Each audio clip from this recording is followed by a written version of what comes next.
if I was to tell brands one thing to plan for and plan for heavily is to activate in real life. Talking about like doing these Super Bowl activations, the reason why people can't measure them is because they're not thinking in terms of world building.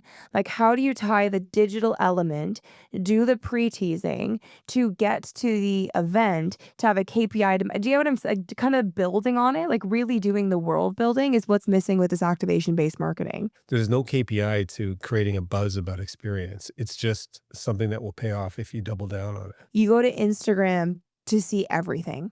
Like you go to judge like a restaurant you're going to eat at. You're looking at like whether or not you're going to go to that med Yeah. spa. It just nobody checks their messages on TikTok, but Instagram has like the healthiest and most user-friendly DM mechanism to communicate with people. So you're experiencing this digital world, but you can actually have a lot more intimate connection. In airport experiences. Like how much money I would spend if they had a blowout like a blowout area and like an IV area and a quick 30-minute facial area. Can we Oh, just have a moment for the uniforms? What was Canada doing? my God. Oh my god, like And it's Lululemon. Like Lululemon, if you just wanted to show everybody that you were dead as a brand, if you wanted to show everybody that your creative is gone, that you're doing nonsense, you've lost the plot, you just did it by humiliating Canada's best athletes, making them dance around. I think Abercrombie is a really interesting case study because it was a brand that was so iconic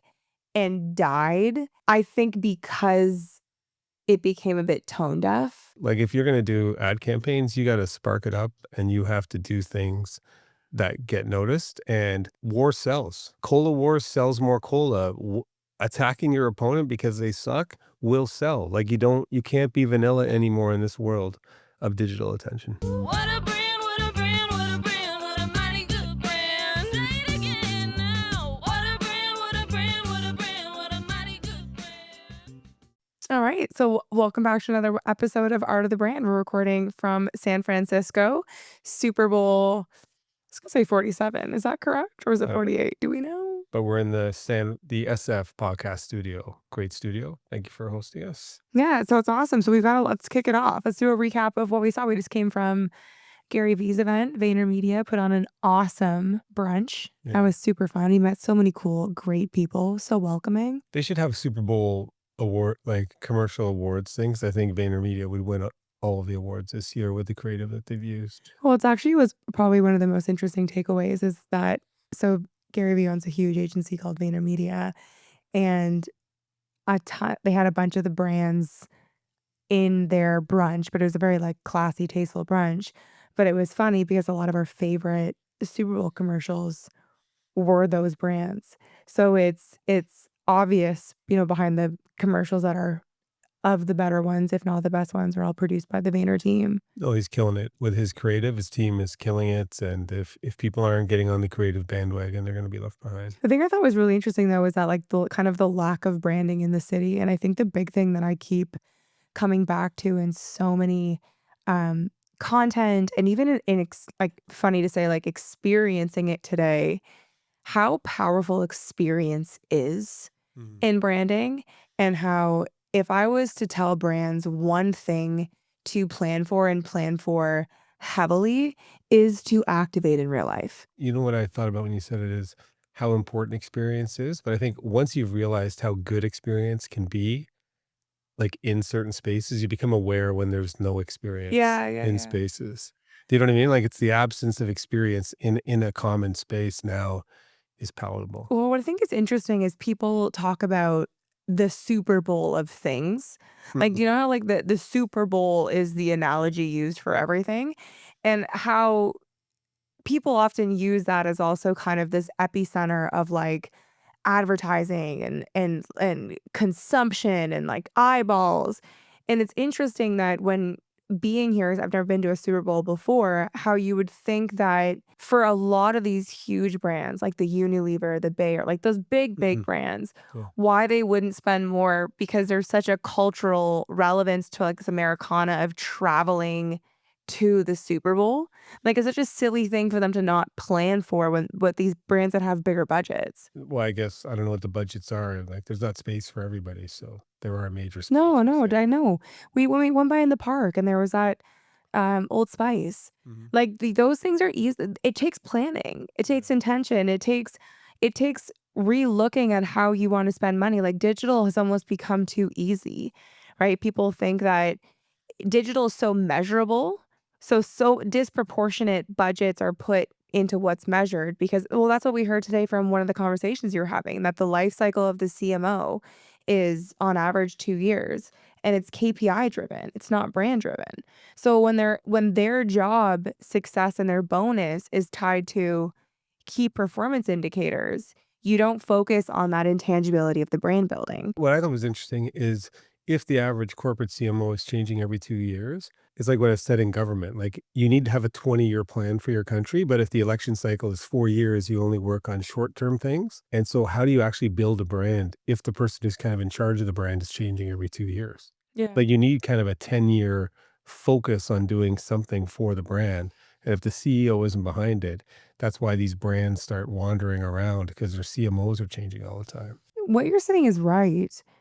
But I also think it's a bit of the problem with our attention spans and people who work in brands, right? Like I don't want to totally blame either side, but when you also think about it, when you're kind of restricted for what you can do and the greatest impact you can make is somewhat in the beginning because you're the most exciting, right? Like it becomes frustrating to start getting things done. So it allows you to get into a new position and start trying. Like I just think that there's more to it. You disagree? I don't know, more to what? There's more to this that people are changing, they're changing hands, right? Like they want to get more on their resume. They want to get Well, more that's not gonna range. They change. want to get more experience. No? That's not the trend is that they're just getting moved out because you have quarterly measurements. Yeah, the And so KPIs too. you bring in somebody in charge of marketing and they have to try to bring short-term results that end up petering out. And that's why they're flipping them to try and make their Well, on point. that side too. I mean, yeah, of course, if on the side of the brands letting them go, but I also think there's a lot of like horse trading of people who are looking for different talent. But I don't want to move past that point because this week it wasn't in our show notes, but this week Rhode did an influencer getaway in Montana. And what I thought was really impressive about it is that they did a kind of a teaser for it. Like they ramped it up. Like they had people knowing that it was going to be happening. And the people who they selected to go were kind of, again, like that ultimate cool girl. They had everything was so curated, it was so high fidelity. They were truly doing like a Vogue shoot on the top of this mountain, like how much they put in focusing on content. But talking about like doing these Super Bowl activations, the reason why people can't measure them is because they're not thinking in terms of world building. Like how do you tie the digital element, do the pre-teasing to get to the event to have a KPI do you know what I'm saying? Kind of building on it, like really doing the world building is what's missing with this activation based marketing. There just can't be a KPI for it because you can never really quantify it. Like if you do an experience-based activation at an event and only 100 people see it, but those 100 people are connected cumulatively to a million, you know what I mean? Like you just don't know what comes from it when it comes from the world building. So there's no KPI to creating a buzz about experience. It's just something that will pay off if you double down on it. I've been thinking a lot about it this weekend because I've been for what experience I have seen, I've been analyzing it deeper because there's been such an absence of experience in the past few years. And when I was in the CAA gifting suite yesterday, they had a bunch of brands like Mackenzie Child was one of them. It's that checkered house Yeah. kind of brand. And they had all the teapots and they had really like clunky house stuff, among a ton of other things, Lola blankets. And I was thinking about it because the whole idea of the gifting suite is you fill up this iPad and then like the products are sent to the WAG's homes. And I was like, what makes Mackenzie Child so desirable is that it's constantly in the background of a certain kind of girl's house. And how intelligent it was for them to activate in that space because all of those WAGs are exactly that type of So girl. you have to say you're at the CA event with the wives of the athletes. Yeah, wives and girlfriends of the Seahawks and the Patriot. Yeah. And So it was a great branding collab. experience, Yeah. right? And what's interesting is like when you're talking about the KPI of measurement, like this is where branding gets really strategic and guerrilla, is that yes, you might have gotten content and being in that experience and building that kind of Mackenzie Childs world in that room, in that space. And sure, there's like girls that might post it and post about it, but you're also signaling that idea of like that passport, right? Like you are the kinds of women that are Mackenzie Child women. And we will, when we send it to you, the fact that it sits kind of ambiently in the background is almost the point, right? And that's what's so interesting about that KPI driver is that How do you quantify that? how do you quantify that? You But it's can't. everything. To the brand. Yeah. And that's why brand is longer term. Like Yeah. it's not, you can't measure it quarterly or even in 2 years. Well, it also speaks to this like more larger idea that I'm building on in that Instagram is really the center point of the world right now. Mm-hmm. And it's people aren't really talking about it because there's such a desire to go where there's underpriced attention, like go to Snapchat because an eyeball is worth less, or head to TikTok because it's easier to scale and it's easier to grow. But there's also something to focusing on the platform that actually has the greatest upside for distribution and reach and impact, even though it's not as monetizable. What do you think? Because Instagram to me started as kind of an image, right? You put your pictures on there. What do you think is so special about Instagram that allowed it to capture this space, kind of almost pushing TikTok and YouTube away at the moment? Well, what's interesting about the what Instagram has become is it's like a better version of Facebook. So Facebook, when you add someone, it's a friend, Mm-hmm. right? It feels hyper personal. When you add someone on Instagram, you're following them, Mm-hmm. right? Like, so Instagram is this cool blend of it's where your friends are, it's where people are, but it's also where creators are, it's where brands are. Like, it's this real kind of true, like, that center square idea, of like when you go back to like the Rome and like you'd have vendors and you'd see people you knew. Like, it's one side of getting all of it. And you get it in a format that is, there's so many different mediums. Like if you want the quick dopamine hit of the story, or if you want the in feed of something that's hyper visual. And that's the one thing that TikTok got wrong is that because it doesn't have that explore page and that visual aspect of mixing mediums in the same way, it's less you go to TikTok to like brain rot, and it's not to see people you know. You go to Instagram to see everything. Like you go to judge like a restaurant you're going to eat at. You're looking at like whether or not you're going to go to that med Yeah. spa. But you know what I think Instagram's leverage point to gaining superiority is when you think of it, YouTube doesn't have direct messaging. If you're No, watching their stuff. it's DMs. Yeah. And TikTok, nobody checks their messages on TikTok, but Instagram has like the healthiest and most user-friendly DM mechanism to communicate with people. So you're experiencing this digital world, but you can actually have a lot more intimate connection. Okay, so one, if you're wanting to focus on Instagram, that DM feature is the difference. So you want to create content that's highly shareable. And that's what most businesses miss is that their content is an ad and an ad isn't interesting to anyone else. There's zero shareability to your post or piece of content. You're losing. But what's interesting to what you're saying is Instagram is this one ecosphere of I go, I can learn, I can send it to you, I can swipe. I'm seeing my friend, announcing that she's pregnant. I swipe. It's an interesting video that I can build upon for like a piece of content or a Substack. I swipe. It's Skims' new video on their Nike Skims collab. Like it's one, and that's your point to your point on YouTube. YouTube is so intimate. Like YouTube is where you go to like deep dive to learn. Like you have your people on YouTube. It's But not you can just transient. post a comment on the video, right? But there's no engagement. Like No. YouTube lives when people are posting in there, but I've always thought that was the most useless thing in the world because the conversations are going so fast, you can't read anything, like on those YouTube lives. But on Instagram, you own it because if you share it, you're sending something to somebody as a gift or as something, right? And like there's something more intimate about Instagram. You know how there's like car brands for certain people? Like you can say so much about someone by the brand of car that they drive. I feel like social media platforms are the same. Mm. Like, it says so much about someone if they're a YouTube first person. Like, they like to, like, learn longer, they like to invest longer, they're more curated, they're more specific, they're more picky about who or what they listen to.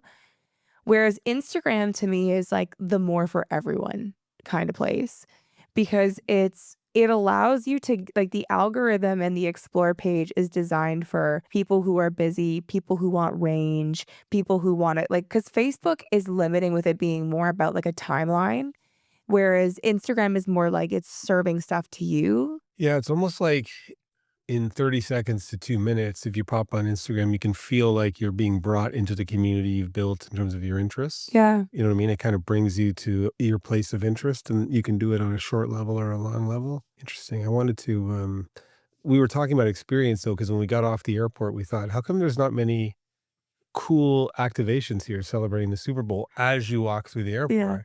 I actually thought it was hilarious that you said that because the days leading up to it, I was having this internal dialogue about Hmm. like why is nobody investing in airport experiences? Like how much money I would spend if they had a blowout like a blowout area and like an IV area and a quick 30-minute facial area. Mhm. Like why is the airport not changed from a delivery of services and experiences? Like they introduced nap pods 10 years ago and like that was groundbreaking. But, like, a half an hour blowout or even, like, a touch-up of your like, how much money I would spend if they could just get into 2025? I was trying to figure it out because, and the one thing I realized is, you know how like duty frees have become absolute dumpster fires of boringness, like, Yeah. and so I think the people who manage the airports are kind of run by a few big corporations, and so now every duty free, even when you go to a big airport, it's all the same stuff. Yeah, it's like a conglomerate. Yeah. There's no variance at all, but I just don't think they have the people creative enough to know that they can rent the floor space, or the landlords in the airport have non-competes that don't allow them to do things like that. You know how like duty free controls which brands can be Yeah. shown there? That might be something that's restricting that Well, space. we ended up getting into a huge fight. I mean, it really was not that big. It was I was being dramatic there. We got into a funny disagreement that resulted in, him buying smoothies. And it was because we were rushing in Korea and I didn't get the chance to go to Vol of Young, and I was disappointed because I love to do my yearly, like, haul where I stock up on all the new products that have, blossomed in the last 6 months that I've been there. And Philip was like, they for sure will have one at the airport.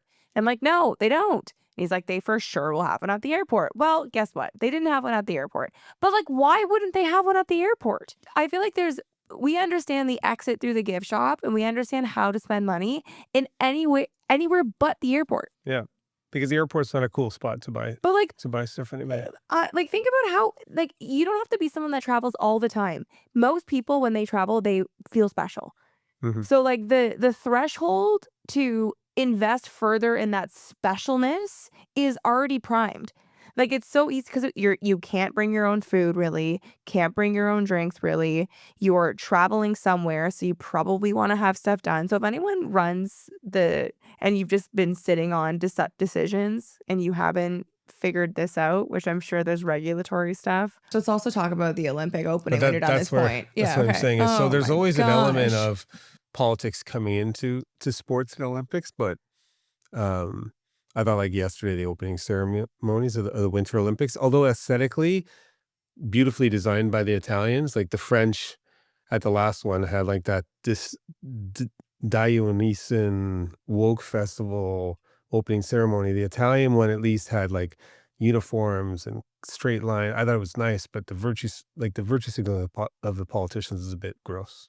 They took so much time saying, like, "Let's unite the world. This is like we're all coming together. Let's make this." I'm like, it's literally a competition. Like it's countries pitting themselves against each other. This is the most like like absolute sight of competition. Like, why are we spending so much time That's talking what about something sport. that's not The relevant? cool thing about sport though is that two people can compete against each other and still get along, you know, in a way. So, but I think they're moving away from the sport and they were bleeding into the politics with the like, you know, not even veiled statements that were meant to say something against one country. Do you know what I mean? Like it wasn't really just saying everybody here is woke up at 5 o'clock in the morning, sacrificed everything for a type of excellence so you could come here and be tested based only on your merit.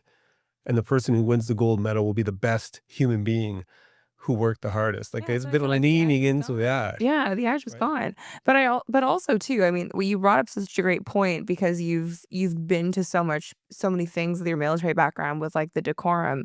Ceremony, there's an art and a strategy to executing ceremony, and it was so drawn out. Like there becomes the art of the presentation is also knowing when to end. And that's like what I like when we talk about this idea of like the art of the brand. Like your opening ceremony is such a big part of the Olympic brand and like when these countries take it on and going too long and not knowing that point to like Mm. to finish. Artistically, there was some beautiful execution, but the pacing, and I think that's what we're talking about. Like when you're doing an activation, like the pacing is important. And if you try to include everybody, so it takes so long, like it's impossible to keep the pacing, Yeah.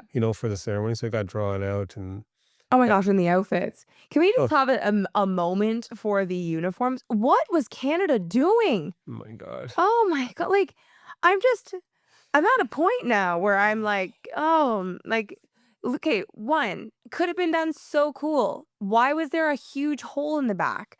Why did it looked It like looked a like dwarf children dressed up hospital as outfit. Spider-Man. It was so bad." And it's Lululemon. Like Lululemon, if you just wanted to show everybody that you were dead as a brand, if you wanted to show everybody that your creative is gone, that you're doing nonsense, you've lost the plot, you just did it by humiliating Canada's best athletes, making them dance around in Compared to those. the American Oh, uniform, oh, like, so well tailored, so like classic, Ralph so Lauren, elegant, Ralph so American. Ralph Lauren nailed it. Nailed it. Lululemon just is like stuck down that hole of I don't wanna give them more earned yeah. media value. They get no more earned media value. But you know what who knocked it out of the park? Mongolia. Oh, Mongolia. Mongolia. Yeah. They did a collab with Goyle Cashmere. Yeah. Oh, French kiss. That's the right type of Gorgeous. stuff right there. You know what I also loved too, actually? Brazil. So Moncler did Brazil, which was it was such an abomination. Like Giorgio Armani did Italy dirty. It was so bad. It was like when you think of the Italian like Kappa outlet mall, like it was not Italy at its best. You are click gold right now in this segment. Like just keep going. I'll just sit here. Honestly, what I like, and then What Brazil, was like good about Brazil? Brazil was it was so Moncler did this famous like these museum pieces where it was like if puff was fashion and they rocked it for Brazil, which Brazil is a fashionable and cool Oh country. yeah. So, but the fact that Moncler is from Italy and like Yeah. the Italians that it's in Milan, like Yeah. the fashion capital of the world, and they were done literally outlet mall dirty is so and Giorgio Armani passed this year. Like this is the year when they knew the designs were coming and it's his legacy and it's in Italy. Someone goes, "We don't care about the budget. Like Yes. we got it." Like cuz like Giorgio Armani's name is now in that like artist phase, right? Where Mhm. like it's super iconic. So to have it in Italy with his name, Should have been the done. year he passed, it should have been like puffy tailored suits cuz he was famous for the American tailored suit, the flexible suit. They could have rocked that. I want- Lastly, though, Yeah, okay, sorry. Go ahead. the true winner that comes out on top here, Haiti, with its athlete of one, I think. Yeah. They nailed it. It's like that same kind of like Montclair. But why I loved it is that because I want to talk about the importance of kind of like these social dressing moments because it goes Mhm. back to Instagram being the center of the world. You're seeing it for uh music shows, like the Grammys. Like, did you see Chapel Roan's outfit? Oh yeah. So, but we're not moving to outfits yet, are we? On our podcast, Thomas? I was just gonna talk. Like, why can't we just stay with the? Because Okay, I'll circle back. I think the winner of the opening ceremony was that model Victoria Bettori or something Yeah. in the sleek white, like that. Gorge. Like it was just, and Gorge. she carried the American flag with such elegance. Just gorge. Like I thought for an iconic moment of saying that is elegant Italy, like just nailed that for The American outfits. flag or the Italian flag? The The Italian Italian flag, flag. because you said Oh, American I flag. meant to say. No, that she was the star of the show. Yeah. And the other star, and I want to talk about it because it goes back to experience. So Andrea Bocelli sung Oh a my God, song. yes. And if even if you didn't watch the opening ceremonies, I highly recommend that you go and you just turn a good speaker up and listen to him sing in that stadium with the people there. That song is one of the more moving songs of all time. But it hit us again today because when we were at Gary Vee's event for Vayner, they had L.A. Russell. L.A. Russell, who you guys have to listen to. But it was amazing. And he had a choir there, and he had been working with Gary Vee for like 8 years to build a following without going through a record label. So just organic sales. But the guy's lyrics were amazing. But we were talking about how being in person is so much more memorable, like getting that music experience with the choir. It's actually crazy to say how underrated human interaction is. Like music in real life, like talking to someone, having to focus on a conversation for 4 minutes without having 4 other tabs open and like typing an email in the background. Yeah. Like just Wow. when I was there today, I was there today. And a part of my brain, like I had to keep telling myself, is like, I'm here right now. Like, be here, be present. And the music hit different. The conversations hit different. It's so sad that we moved somewhere where like this to me is a groundbreaking insight of like where you need to invest your time seriously is in branding, like in-person branding, in-person experience rather. And sorry, where you need to invest is in-person activations and getting back out there to connect with people, because all of this digital stuff works so much better when people can meet you and they can like tell you how much they love your content, what they connect with, and then connect you to other people because they already feel like they know you. But until they see you in real life, you might as well be a digital AI. Somebody who could be traded like a player's card. But what I thought was interesting for our listeners practically, so Gary Vee paid big bucks to bring this guy in. He was a spectacular artist. And the people in that room were incredibly connected human beings. For like 250 people there, they probably had a reach of like 20 to 30 million. More than that. And then There's Becky G was there. She's got 40 million followers. so He's crazy. A billion. and so this artist, he's amazing. L.A. Russell. L.A. Russell. L.A. Russell. He's such a good human. Like his music with the choir was amazing. Rap is spectacular. But in the end, he gives this, and Gary is like, I work with him. We need to get more followers. And then L.A. Russell is like, yeah, buy my album today. If you're here, if you liked it, just buy my album today. And you guys got to listen to this. Everybody had their phone up filming this concert where Gary Vee is bouncing with him. He's bouncing with him. And then he goes, buy my album. And then Camille goes over, looks at me and goes, where's the QR code? No, Like- I went on like, like, where's everybody's your phone was up. sign? Like his website is evens.biz. How hard is that to hear on this podcast with clear audio? Imagine being in a room with a mic and he's just done singing and he's telling you go to evens.biz. Because we all wanted to buy, but I'm just saying, like, there's times where you can be an expert at your craft. You still need somebody to look at your process, because in 2 seconds, we're like, if there was a QR code just on the speaker beside him, everybody would have taken their phones and go boom, click, buy.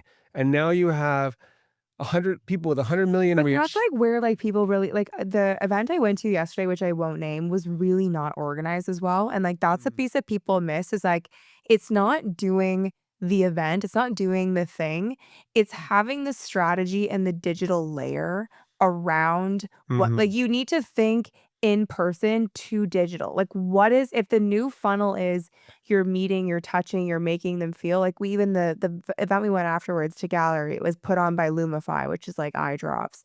And they had me entirely captivated by their brand for an hour. They had no digital conversion to the in-person experience. And that's the issue is that Interesting. so many of you are thinking digitally and there's space for you to expand, but you need to think in real life, in person, and then how do you amplify that into a digital space? You need both. What you said there, I think was very important. And we got to like the in-person to digital and how to capture it. Like that's That's a very complex topic that you're explaining there, but I thought you did a great job. I really want to go back though because it's been something that I've been stewing on and I wanted to talk about it is how what we were saying like at the Grammys, the Oh, outfits the were outfits. so crazy and they were so extreme. And because everything has moved to how do I show up on more feeds on Instagram? And that's the word that nobody is saying on Instagram. Yeah. Because like when Chapel Roan shows up and or Heidi Klum shows Oh, up, jeez. that it's so ridiculous that it's only designed to show up on Instagram feeds, Because Heidi Klum would not have been mentioned at all in the last month, if but not for for that that Yeah. outfit. And you're seeing it with like how Marty Supreme did the orange. You're seeing like everything with the Skims, Nike Skims, with the Kendall Curse, like with the 50 cent commercial for DoorDash. The way to win is to show up on more feeds and to get more sends. So the Chapel Roan dress is designed to go into more DMs. That's what you need to be thinking of as a brand owner. But it's not the same to say that Heidi Klum wearing some plastic freakish dress is good for her brand. Like there's an act of desperation that comes that can hurt a brand. And so if you do something because that's the only way you can end up in DMs, it can work at one level if it's like baseline sex or violence or those types of things. But you're right that the kind of professional who goes to the show but who looks like $1 million, like that model at the opening games, it doesn't get, but she also can get shots of shit. It's just not as good, but you have to ask yourself, how much are you willing to compromise to become an attention whore? I actually disagree Because with everybody's you. just gonna keep doing it, and it's just gonna look like this clown festival of No, celebrities that's a real point. peacocking to get attention More, for how do I get on more one day. Instagram? Yes. But for one day doesn't build. Remember, a brand is also, a 12-month or a 5-year plan, right? So that what you're having is this kind of short-term peacocking to be, look at me, so I can say I had some looks, but nobody's gonna care about Heidi Klum 2 months from now. What I think you're right on is where does this go? Which is my underlying question for this like overall theme. Because I've also been thinking about it with Wuthering Heights and like Margot Robbie, where she's so into an aesthetic right now that I think this is like will be archived and cited later. Like this moment of how she's being dressed and how it's showing up on Instagram is it's the perfect movie marketing for me as a consumer, which is ultimately with it being like a Jane Austen novel. Like I probably am the consumer.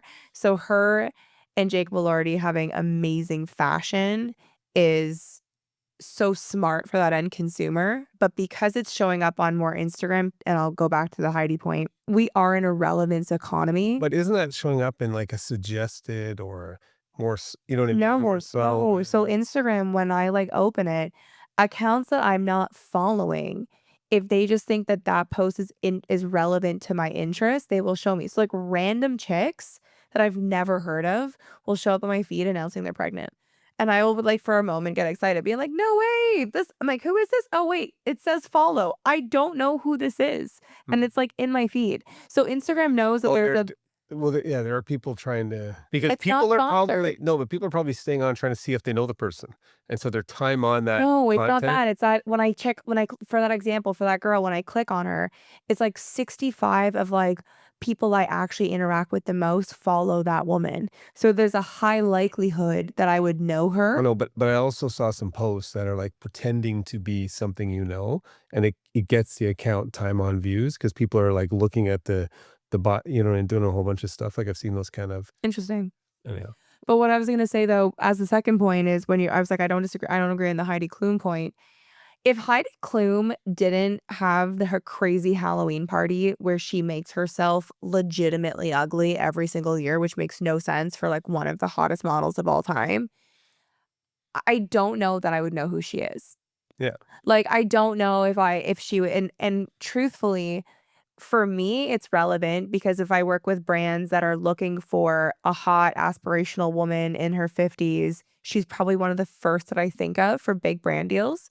But two, if I was a consumer and I wasn't in the industry and I as the puppet master had picked Heidi Klum, that would have high penetration, high reach because of like shared mass awareness Yeah. and knowledge. So I Fair, fair. think Like in terms of making her persona a business, where she's at, like she's not going to be in the news for acting or singing, no. right? So she has to be in the news for something because she's a little older. Like she has to kind of, so from a business perspective, it makes sense. Just the question is, where does it go? But I think the underlying signal that you can take away is Instagram is the center of the world.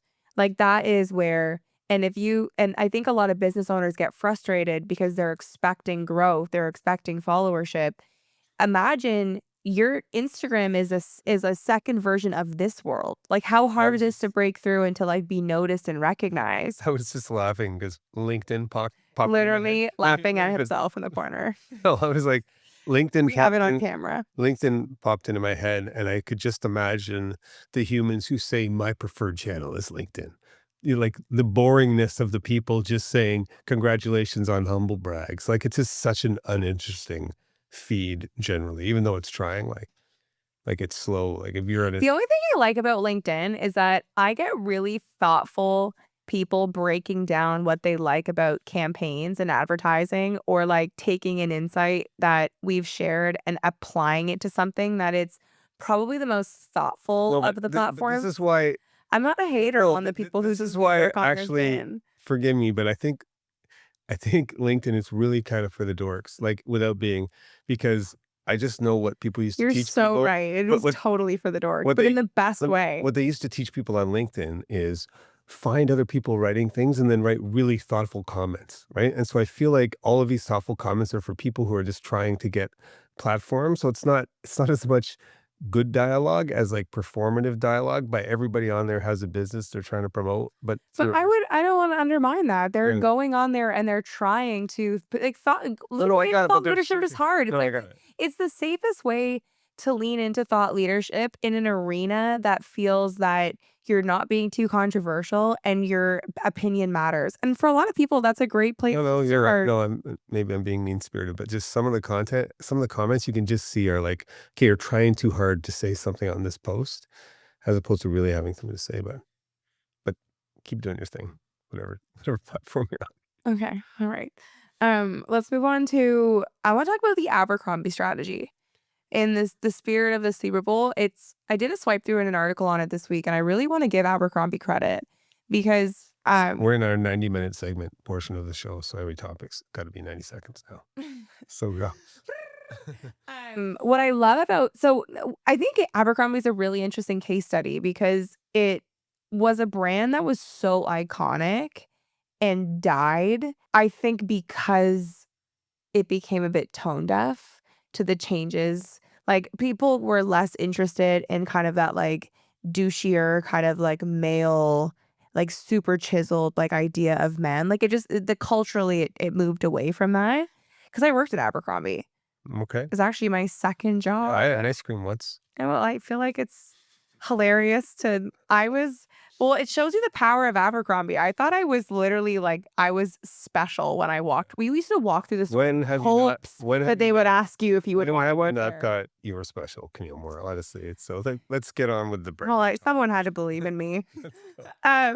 And but like the brand back then was so powerful. Like it was so cool if you worked at We got it. Abercrombie. I worked at Abercrombie Kids, which You already was the said that. Let's go. no, it wasn't the cool one. It was the one that like I could tell people I worked at Abercrombie, and if they didn't ask other Right. questions, it passed. But otherwise, it was literally where bratty private school parent moms would go and they would just mess up the pile and I'd have to refold it. But the point is that what I thought was really interesting in the rebrand is that the rebrand was super successful. Like the way they basically kind of became like a bit like a Shein. Like it's like mass market, cute clothing that is like Got cheap on quality, moved away from an overall brand. Mhm. But a lot of people still don't know because it was really Gen Z focused. And then partnering with the NFL, they first only started with 5 teams.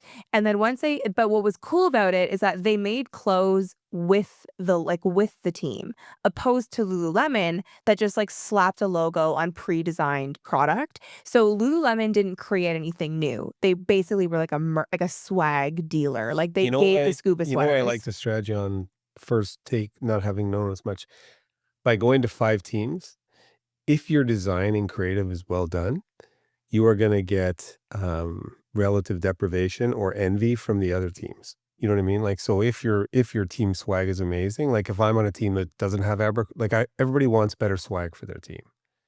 Do you know what I mean? So it's Yeah, starting but with what was style. cool about it though is that they also just made like really cool, like almost like band tees. So people were wearing the 49ers shirts, like a Guns N' Roses shirt. Like Yeah, yeah. it wasn't also just like fan No, merch. that's what It I was mean, but cool no, clothes. you wanna look cool and support your team. Like, you don't want a Gildan t-shirt and the No, logo on it, right? what I thought was really cool about it is that they've for the Super Bowl this year, they became the official fashion sponsor of the Super Bowl, and they've rolled out their clothing with all 32 teams.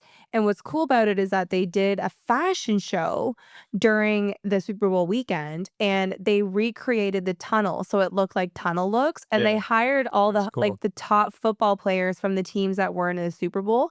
And the models were all about the men, and they put all of the wives and girlfriends in like one section and like celebrating them as like women of greatness. Like they're almost like the judges or almost Yeah. like watch which is Or the people being entertained by good the looking guys. models, yeah. But what's so cool is that that's like old school Abercrombie. Like they're still really good Yeah. looking, super fit people, but in a way that feels more modern and relevant. And I So respect that. they didn't make it a bunch of overweight people going down there, Oh, like, yeah, there we go. We got our sound by no, everybody. I'm just saying, like, that's if that's the brand, I No, support it. they didn't. Yeah. They did it like it was all the super fit football athletes, and it was what I love is that for the fashion show, they actually went back into the archives of the teams so that it was like they actually made it like a fashion show. Like they'd put like work into the styles. They're not going to be sold in stores, some of them, and it's a really cool story of. I think that we can be critical of brands that move away from their original brand heritage.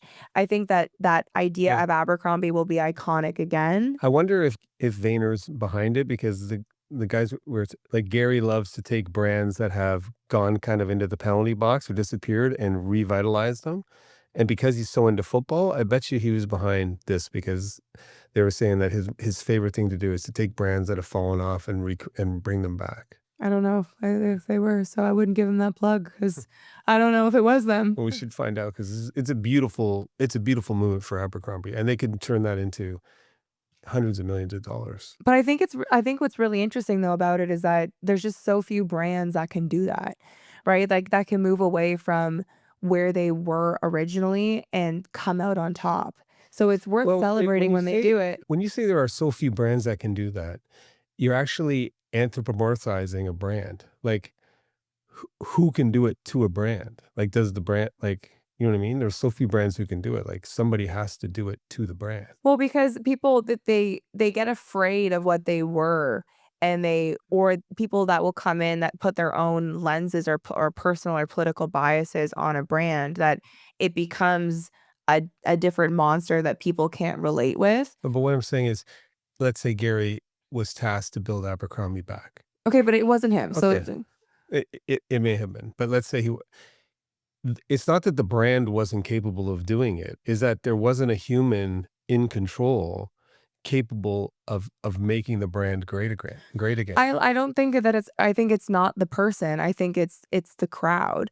The issue is that when you have multiple decision makers, that's the issue. It's not one person. It's that it lacks one person Well, it has to driving be the the right vision. person because if it's the wrong strategy, the Well, brand there's won't actually come was back. a female CEO that came in and she's completely turned it around since 2017. When they did 5.5 billion this past year and they were up from 3.3.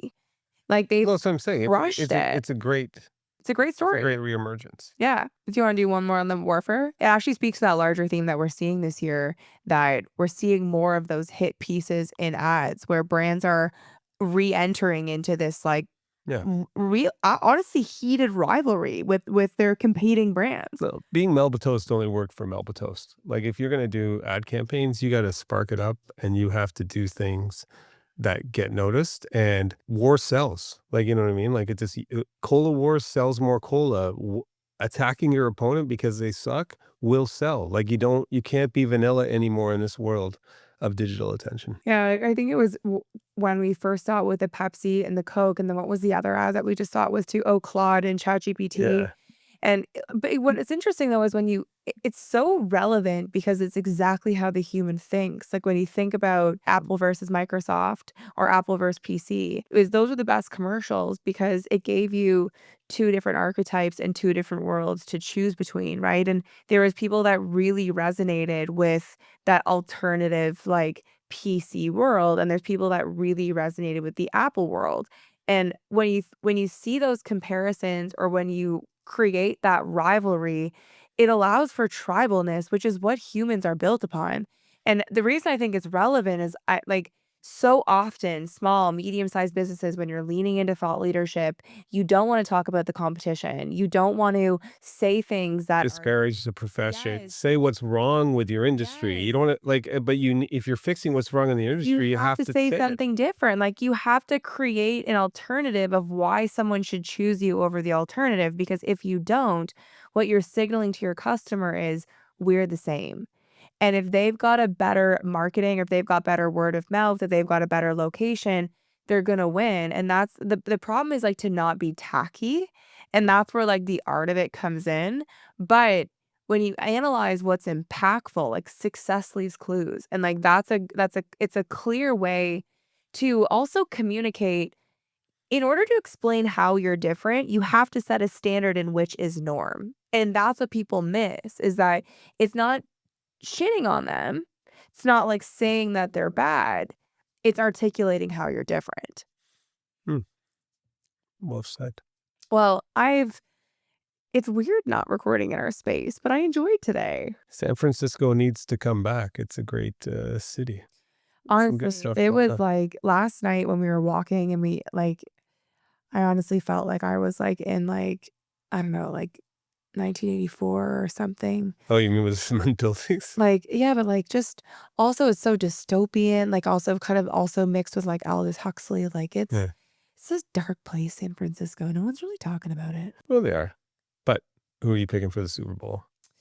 You know, I really enjoyed meeting the New England Patriots and their wives. I really respected and appreciated structure, tradition, Yeah, he saw having the quarterback sitting religion. there. How cool. He said he was a really nice gentleman, the quarterback. Drake May was a sweet boy that is like all of them were just kind guys that were professional, they were refined.